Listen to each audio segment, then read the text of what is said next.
जंतु कोशिकाओं का विभाजन पढ़े थे, समसूत्री कोशिका विभाजन। 3 कोशिका विभाजन बताए ना, असूत्री और माइटोसिस सेल डिवीजन, समसूत्री माइटोसिस सेल डिवीजन, इसको इक्वेशनल कहते हैं, समीकरणीय विभाजन, और अर्धसूत्री कोशिका विभाजन। समसूत्री की विभिन्न अवस्था हमने बताया कि कैरियोकाइनेसिस, साइटोकाइनेसिस। कैरियोकाइनेसिस माने केंद्र का विभाजन, साइटोकाइनेसिस माने साइटोप्लाज्म का विभाजन। तो केंद्र का विभाजन 4 अवस्थाओं में होता है, प्रोफेज, मेटाफेज, एनाफेज, टीलोफेज। सबका विश्लेषण हमने डायग्राम के द्वारा बताया। अब यह जानना है कि जंतु और पादप, यानी वनस्पति और जंतु दोनों कोशिका की बात हमने बताया, और दोनों में समसूत्री विभाजन हो रहा है। तो दोनों के समसूत्री विभाजन में क्या डिफरेंस है? सिलेबस कौन सा? पूरा सिलेबस पहले चेक करोगे, सिलेबस कौन सा देखते करके। हम तो पूरा सिलेबस ही बता रहे हैं, पढ़ा रहे हैं, तो तुम्हारा ध्यान देने के लिए उस पर सिलेबस शुरू में देख लिया करोगे। तर्कु तंतु का निर्माण, हमने बताया कि तर्कु तंतु बनते हैं, स्पिंडल फाइबर जिसको कहते हैं इसमें। तो स्पिंडल फाइबर जंतु कोशिका में सेंट्रोसोम है, सेंट्रोसोम, उससे एस्टर रेज बनती है, तारा रश्मियाँ।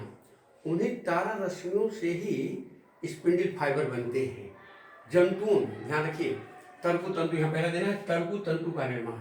तर्कु तंतु किससे बनते हैं? जंतुओं में तारा रश्मियों से, एस्टर रेज से, मतलब जो सेंट्रियोल है, सेंट्रोसोम का जो सेंट्रियोल है उसको केंद्र करके स्पिंडल फाइबर बनते हैं। वनस्पतियों में कोशिका द्रव्य और केंद्रक द्रव्य, जब केंद्रक झिल्ली हो जाते मिलते हैं तो उसी से तर्कु तंतु बन जाते हैं। ये अंतर हो गया तर्कु तंतु के निर्माण में। वनस्पतियों में दोनों द्रव्य, कोशिका द्रव्य और केंद्रक द्रव्य, जो दोनों द्रव्य मिलते हैं तो उसके मिलने से तर्कु तंतु बन जाते हैं। दूसरा है साइटोकाइनेसिस की क्रिया। साइटोकाइनेसिस माने कोशिका द्रव्य का विभाजन, कैरियोकाइनेसिस माने केंद्र का विभाजन, साइटोकाइनेसिस माने कोशिका द्रव्य का विभाजन। तो कोशिका द्रव्य का जब विभाजन हो रहा है तो जंतु में हमने क्या बताया कि कोशिका झिल्ली बाहर से अंदर की ओर ऐसे धंसने लगती है, फरोश होकर, FURROW, या क्लीवेज, खांच, गड्ढा बनने से होता है बाहर से अंदर की तरफ। लेकिन पौधों में किस क्रिया कैसे होती है? बीच में सेल प्लेट, कोशिका पट्टी बनती है। अब यहाँ जान, कोशिका पट्टी बनती किससे है? कोशिका में पढ़े पहले कि गोल्गी काय, गोल्गी बॉडी पाई जाती है। गोल्गी बॉडी में एक रचना पाई जाती है वेसाइकिल, वेसिकल को पुट्टिकाएं, हिंदी में पुट्टिका भी कहते हैं। उस वेसाइकिल से कुछ पदार्थ का स्राव होता है, इस स्रावी कोशिकाओं में पाई जाती है। गोल्गी बॉडी का काम है स्रावी की क्रिया में सहायता करना, तो स्राव होता है कुछ पदार्थों का, जो सेल प्लेट और दूसरी माइक्रोट्यूब्यूल्स।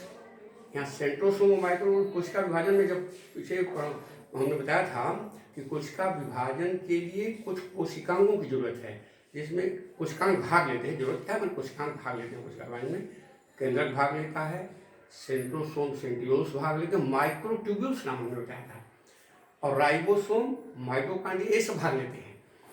तो माइक्रोट्यूब्यूल्स जो होते हैं वो मिलकर के और गोल्गी बॉडी का वेसाइकिल जो स्राव करता है उससे कोशिका पट्टी बनती है, उसके फ्रैग्मोप्लास्ट उसको कहते हैं।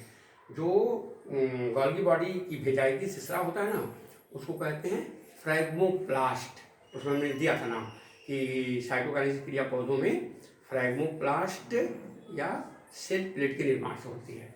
तो ये अंदर हो गया ना, साइटोप्लाज्म, सेल प्लेट। साइटोकाइनेसिस की क्रिया विधि क्या होगी? जंतुओं में फरो बनने से या क्लीवेज बनने से होती है, जो बाहर से अंदर की ओर होती है, और पौधों में अंदर से बाहर बीच में गोल्गी बॉडी के वेसाइकिल से स्रावित पदार्थ और माइक्रोट्यूब्यूल मिलकर फ्रैग्मोप्लास्ट बनाते हैं, जैसे कोशिका पट्टी बनाती है। इससे 2 डिफरेंस हो गए। समसूत्री विभाजन का महत्व क्या है? समसूत्री विभाजन का यहाँ हेडिंग के रूप में जानना बहुत जरूरी है। 4 हेडिंग के रूप में जानेंगे, जो उदाहरण के द्वारा एकदम चारों हेडिंग बढ़िया से। वृद्धि, जब निषेचन की क्रिया होती है अंडे का शुक्राणु से, जैसे आप मनुष्य में समझ जाओ, तो बनेगा जाइगोट। फूल में भी बनता है, पराग कण अंड कोशिका से उसका जब केंद्रक मिलता है ना तो जाइगोट ही बनता है। जाइगोट डिप्लॉयड होता है, 2 यानी 2 ईयर्स, डिप्लॉयड। तो डिप्लॉयड जाइगोट एक कोशिका का होता है, उसमें बार बार विभाजन से बहुकोशिकीय सजीव बन जाता है। इसका मतलब है कि विभाजन की क्रिया से बार बार विभाजन से बहुकोश की। अब समझ लो हम लोगों के शरीर में 10⁻14 सेल्स हैं। 10 के ऊपर 14 अगर हम कर दें, 10⁻14 cells present in human body, तो भाई एक कोश की जाएगी से ही 10⁻14 सेल्स बन गए। तो कैसे बन गए? विभाजन से बने। तो वृद्धि हुई कि नहीं हुई? तो 10⁻14 सेल्स, ध्यान में रखो, इतना कोशिकाएं बन गई, ये विभाजन से ही तो बनी। तो वृद्धि हुई, एक कोश की जाइगोट बहुकोश की सजीव में बदल गया, तो वृद्धि हुई। पहला पॉइंट ग्रोथ, इसमें दो लाइन लिखना होगा। क्षतिग्रस्त कोशिकाओं या का विस्थापन और मरम्मत, replacement and repair of damage cells. देखा होगा हम लोग त्वचा की जो ऊपरी सतह है कभी कभी डैमेज होकर के रिप्लेस होती रहती है, नष्ट होकर के ऐसे त्वचा उखड़ती रहती है। त्वचा कोशिका का उदाहरण है, सिलेबस में भी है, इसको बढ़िया जानोगे। त्वचा की कोशिकाएं, जो पुरानी कोशिकाएं को सेल्स हैं त्वचा में, पुरानी कोशिकाएं नष्ट होकर के दूर होती रहती हैं, तो नई नई कोशिकाएं बनती हैं। तो कोशिका विभाजन से तो कोशिका बनी। त्वचा की कोशिकाओं में ऐसा होता है, इससे डैमेज कोशिकाओं का रिप्लेसमेंट होता है और नई नई कोशिकाएं बनती हैं, उसकी रिपेयरिंग हो जाया करती है। बहुत से क्षतिग्रस्त अंग हमारे हैं, कटे हुए अंग, घाव हो गया, तो वहाँ की कोशिकाएं जो डैमेज से, समझ लो कोई घाव हो गया, ऑपरेशन हो गया, काट कर वहाँ से निकाल दिया गया, तो धीरे धीरे माइटोसिस कोशिका विभाजन हुआ, तो घाव भर गई। तो घाव का भरना कोशिका विभाजन से तो हुआ, इस तरह से रिप्लेसमेंट पुरानी का हुआ, डैमेज का, और नई कोशिकाएं बन गई। तीसरा है प्रजनन। कुछ एक कोशिकीय जीवों में अमाइटोसिस कोशिका विभाजन हो रहा है, असूत्री कोशिका विभाजन हो रहा है, कुछ में माइटोसिस कोशिका विभाजन हो रहा है, समसूत्री, जिसके द्वारा नए नए जीव बन जा रहे हैं। जैसे अमीबा एक कोशिका का है, पैरामीशियम एक कोशिका का है, यूग्लिना एक कोशिका का है, जीवाणु एक कोशिका का है, ईस्ट एक कोशिका का है, पौधा जंतु दोनों, इनमें कोशिका विभाजन के द्वारा नए नए जीव बन जाते हैं, यानी उनकी वंश वृद्धि होती है। इस तरह से कोशिका विभाजन द्वारा प्रजनन की क्रिया भी संपन्न होती है। इसके बाद पुनरुद्भवन, रीजनरेशन, जनरेशन पीढ़ी को कहते हैं, लेकिन रीजनरेट करना, अपने खोए हुए अंग को पुनः बना लेना। शायद रावण में ही होता था कि रावण का गला कट जाए, फिर एक सिर बन जाए, लेकिन कुछ जंतु ऐसे होते हैं कि उनके कुछ खोए हुए अंग पुनः कोशिका विभाजन द्वारा बन जाते हैं। जैसे क्रस्टेशियन, केकड़ा वगैरह के लेग जो होते हैं टूट जाते हैं ना, फिर नया पैर बन जाता है। रीजनरेट करना, पुनः उद्भवन करना, इसको कहते हैं कोशिका विभाजन के द्वारा। स्टार फिश, जो तारा मछली, दो का उदाहरण खीरा में है। स्टार फिश, क्रस्टेशियन के लेग, ये रीजनरेट करते हैं कोशिका विभाजन के द्वारा, और नए नए, कभी कभी देखा होगा छिपकलियों में पूंछ कट जाती है, फिर उसकी पूंछ आ जाती है, यानी ये कोशिका विभाजन द्वारा नई पूंछ भी आ जाती है। बहुत से ऐसी विधियाँ देखी जाती हैं जंतुओं में कि रिप्लेसमेंट, नए नए रीजनरेट करने की क्रिया, पुनरुद्भवन करने की क्रिया। इस तरह से 4 पॉइंट हो गया यहाँ पर, इसको हम जाने। तो अब ये तो हो गया माइटोसिस कोशिका विभाजन। अब हम पढ़ेंगे मियोसिस कोशिका विभाजन। यहाँ पर दूसरी चीज हम पढ़े जा रहे हैं, मियोसिस कोशिका विभाजन। देखिए यहाँ लिखा हुआ है मियोसिस कोशिका विभाजन।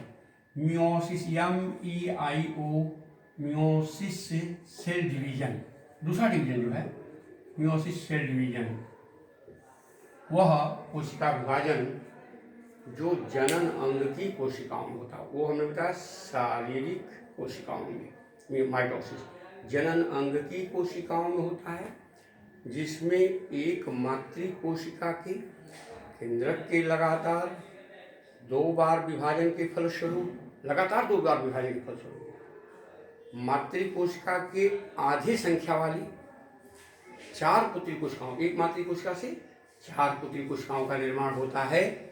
उसे हम कहते हैं मियोसिस कोशिका विभाजन। मियोसिस माने ह्रास, रिडक्शन कहते हैं, रिडक्शनल डिवीजन। यहाँ पर बात बड़ी अच्छी है, इसको रिडक्शन माने घट जाना, रिडक्शनल डिवीजन।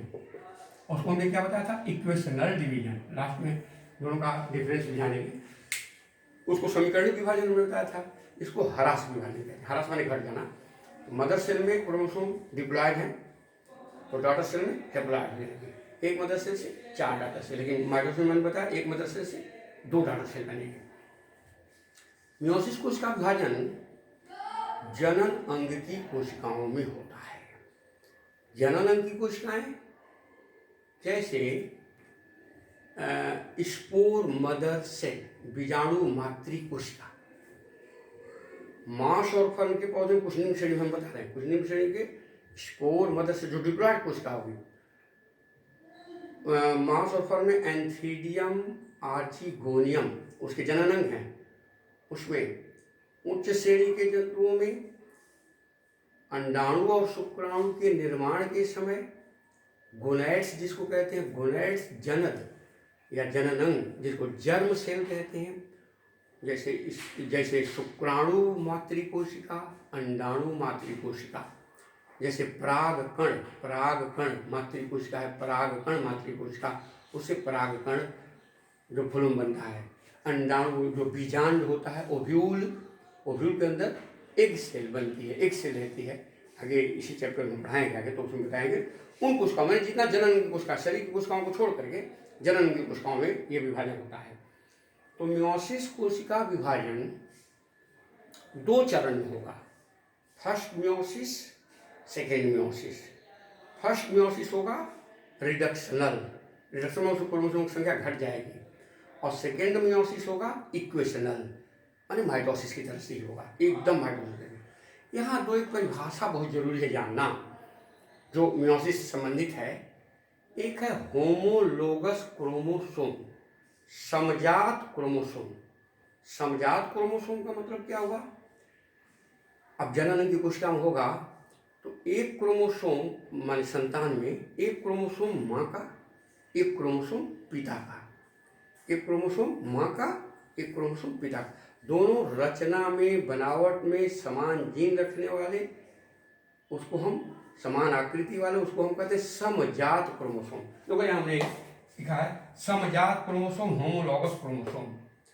एक कोशिका जो डिप्लॉयड है, जिसमें 2x है, डिप्लॉयड कोशिका है, उस डिप्लॉयड कोशिका में स्थित नर मादा, माता पिता, नर मादा से प्राप्त समान आकृति, समान लंबाई, समान आकृति, समान लंबाई, समान जीन युक्त, समान रचना वाले क्रोमोसोम के जोड़े को, जिसमें एक नर का होता है, एक माता का, एक माता का होता है, एक पिता का, जिसकी लंबाई समान है, रचना समान है, गुण समान है, बनावट समान है, जीन समान है, उसको कहते हैं समजात क्रोमोसोम। अच्छा, उसमें समजात क्रोमोसोम में होता है एक सिस्टर क्रोमोसोम, एक नॉन सिस्टर क्रोमोसोम। जैसे अब यहाँ पर देखो क्रोमोसोम हमने बना दिया, ये क्रोमोसोम में 2 क्रोमैटिड होते हैं, सिस्टर क्रोमोसोम नहीं, सिस्टर क्रोमैटिड। ये क्रोमोसोम का क्या है? क्रोमैटिड।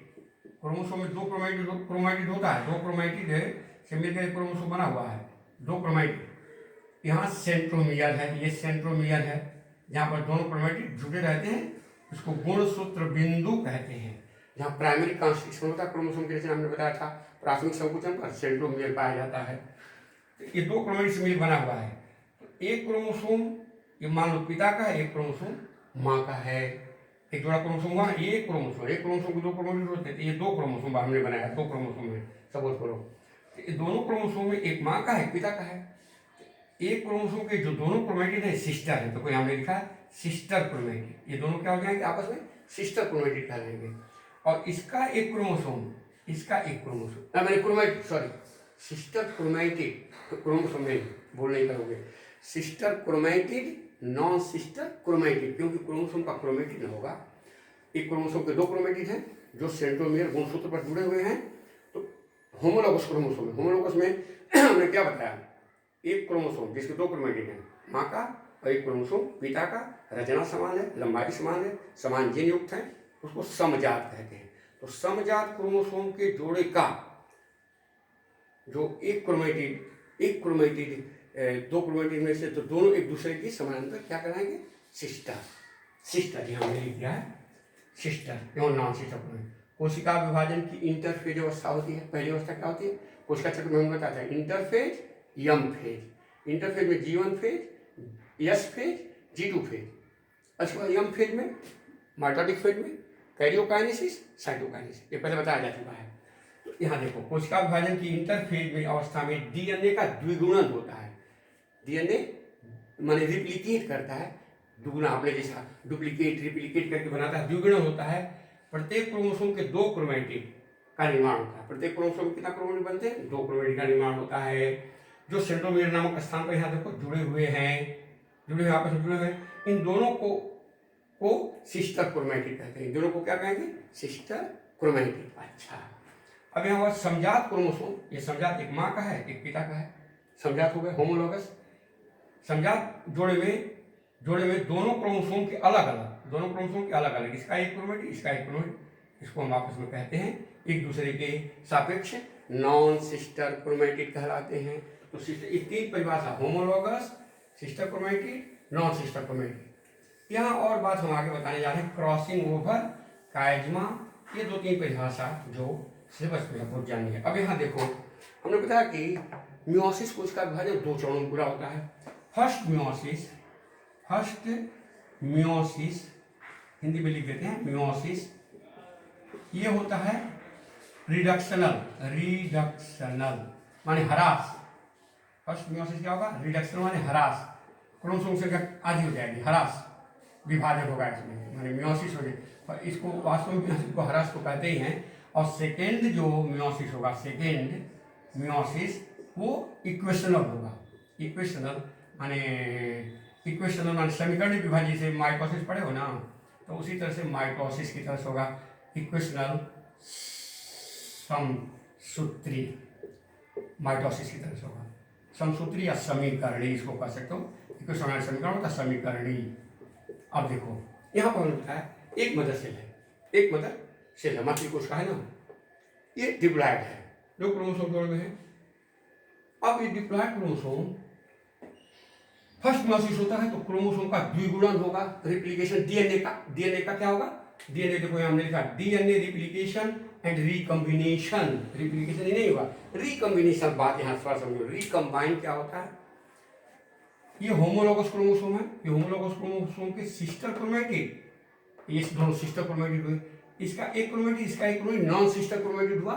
तो नॉन सिस्टर क्रोमैटिड में ये केवल शरीर कोशिका में नहीं होगा, जनन कोशिकाओं का नॉन सिस्टर क्रोमैटिड का इस क्रोमैटिड का टुकड़ा इस क्रोमैटिड के साथ ऐसे मिलता है, जिसको कहते हैं क्रॉसिंग ओवर। जो क्या कहेंगे? क्रॉसिंग ओवर होता है, क्रॉसिंग ओवर। अच्छा, क्रॉसिंग ओवर हुआ। क्रॉसिंग ओवर के बाद इस टुकड़ा इसके साथ जुड़ जाता है, इसका टुकड़ा इसके साथ, क्रॉसिंग ओवर, जिससे सजीवों में वेरिएशन, विभिन्नता आती है। तो संतान माता पिता से वेरी कर जाती है। ये सबसे बड़ा इसका बहुत बड़ा रीजन है। अब क्या हुआ कि अब इसमें अब गड्ढा बीच में पैदा होने लगा, टीलोफेज जब आ गई। हालांकि फर्स्ट मियोसिस में उप अवस्थाएं भी होती हैं, उप अवस्था डिटेल में सिलेबस में पढ़ना नहीं है, उतना डिटेल हम पढ़ाएंगे मेरे। प्रोफेज में लेप्टोटीन, जाइगोटीन, पैचिटीन, डाइकाइनेसिस, इस तरह से 4-5 उप अवस्थाएं होती हैं। बहुत लंबा होता है, उतना जरूरत नहीं। इसमें केवल 2-3 महत्वपूर्ण बातें मैं बता रहा हूँ, वही जानना है। होमोलॉगस क्रोमोसोम में डीएनए का द्विगुणन हुआ, द्विगुणन जिसको डुप्लीकेशन कहते हैं, और उनका रिकम्बिनेशन होता है। जो नॉन सिस्टर क्रोमैटिड होते हैं, सिस्टर नहीं, नॉन सिस्टर क्रोमैटिड होमोलॉगस में माता का एक पिता का, होमोलॉगस हुआ ना, तो उसमें नॉन सिस्टर हुआ का एक पिता वाला का एक क्रोमैटिड, इसका एक माता वाला एक क्रोमैटिड, दोनों क्रॉस कर गया, उसको क्रॉसिंग ओवर किए। जहाँ सटे उसको कायजमा कहते हैं, जहाँ सटते हैं उसको क्या कहते हैं? क्याजमा कहते हैं, क्याजमा होता है। उसे बाईवैलेंट, टेट्रावैलेंट, ये दुगुना होता चला जाता है, तो क्याजमा बनता है। अब इसका टुकड़ा इसके साथ और इसका टुकड़ा इसके साथ कुछ जुड़ गया, यहाँ में थोड़ा सा दाग दिया, इसका टुकड़ा एक क्रॉसिंग ओवर।